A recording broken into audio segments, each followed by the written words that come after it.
passive aggressive rather than direct. Underneath that is this. Men watching this, it would be this. If you were to lean into conflict, what are you afraid of? Answer that question. Yeah. Simply answer that question. It might be, they're not going to like me. It might be wrong. We have to work with that rather than being passive. Yeah. Because that's going to make you more attractive with both men and women. Yeah. Seeks validation instead of taking a stance. Yeah. Well, that looks almost like a child. Yeah, you know it what I mean? does. And that is where, because you don't have self-worth, so you hope you get it from others. 100%. So you need to love yourself. Emotionally avoidant, but deeply resentful underneath. And that is where, because you fear to lean in and get what you want. Therefore, it shows up as resentment. Yes, because you're not getting what you want. Yeah, exactly. I've done that one. Yeah. Can't initiate or lead. Waits for her to say, handle it.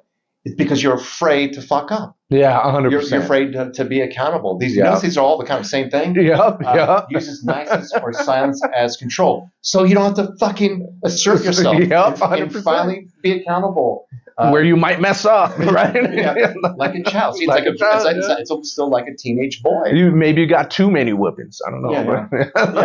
Avoids conflict by spiritualizing or intellectualizing. So that I see that all the time. You know, rather than taking accountability, it's going into the head. It's like, and I've experienced that. I've clearly know when someone like actually doesn't know what they're talking about. Or it's clear that they made a mistake, whether it's through communication online or in person. And I'm not there to make that person wrong. But you'll see them kind of like give this long story. And women experience this mansplaining or making excuses and so forth. I'll give you an example. My son, Max, okay? This is about 3 days ago. And so he just sometimes can get really distracted like all children. But I'm also trying to help him, like, just finish fucking eating. It was just 100%. He was eating, and when I went around a corner, he was playing with my roller for my back. And I said, dude, just like eat. And he said, well, I had to wash my hand. I said, but the roller is in your hand. It didn't just like fly into your hand. And he started to say something again. He just started saying something again. This is a really funny story though. But he sees me get riled up because of that. And I said, people won't trust you. People won't trust you. Just show up, dude. You're not getting in trouble for like going from the roller to, instead of going to the food, you went to the roller. It's more that you're learning. But when you make excuses, I can't trust you either. 100%. And then when Nicole and her son like left, and I made a joke because usually humor works. I said, dude, okay, so I want you to imagine. It's a fucking dick joke.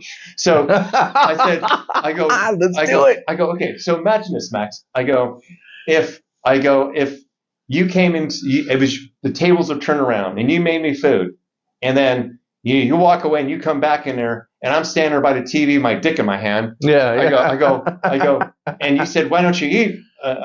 Why are you not eating? Would I say, oh, wash my hand? And you said, no, it's because your dick is in your hand. I says, yeah. I go, so Max is, you can't watch. Max is laughing his ass off. Now I go, so dude, I go, like, it's the same thing. The roller's in your hand, the dick is in a hand. Like, it doesn't matter what it is. You put it there, you grabbed it. So it doesn't matter if I just caught you in that moment. Or what. You know, the roller was in your hand. And you kind of got it. Just fucking own it. Like, it's like, so it's like, it'd be like some guy going there, like, put your dick back in your pants. Like, I didn't pull it out. Like, dude, it's in your hand. It's in your hand. I get that, and there's something about that, like taking accountability. And I think what happens is like you're helping him see where it is, because even my daughter who's 3, sometimes she'll make up stuff too, and I'll be like, wait a minute, what? Like, no, I'm not even mad at you. I'm just trying to get you to understand what's going on. That's all. Then I want you to see what's going on. Did that really happen? Then she'll be accountable for it. And so I see how even as parents, how it's important. It's up, dude. I don't have challenges with him for the most part, but still once in a while. And there might be parents going, oh my God, you talk that way to your son. Let me tell you something.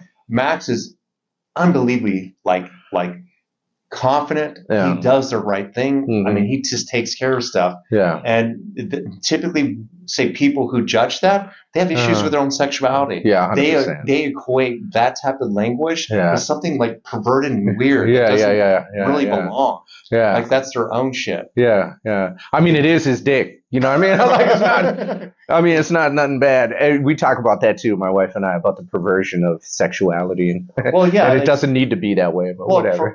Like for example, I'm sure we're going to do an episode about parenting, later. But here's an example.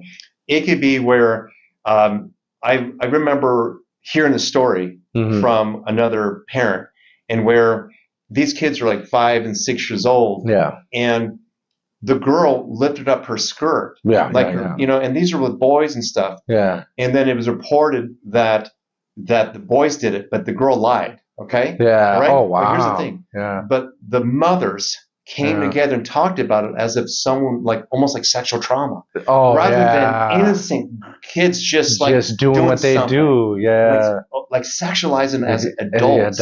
Yeah. And so and usually that comes from those who have had sexual trauma. Yeah. And they can't separate their lens from what a child is experiencing. 100%. And dick jokes are funny to boys. 100%. Yeah. They're funny to me.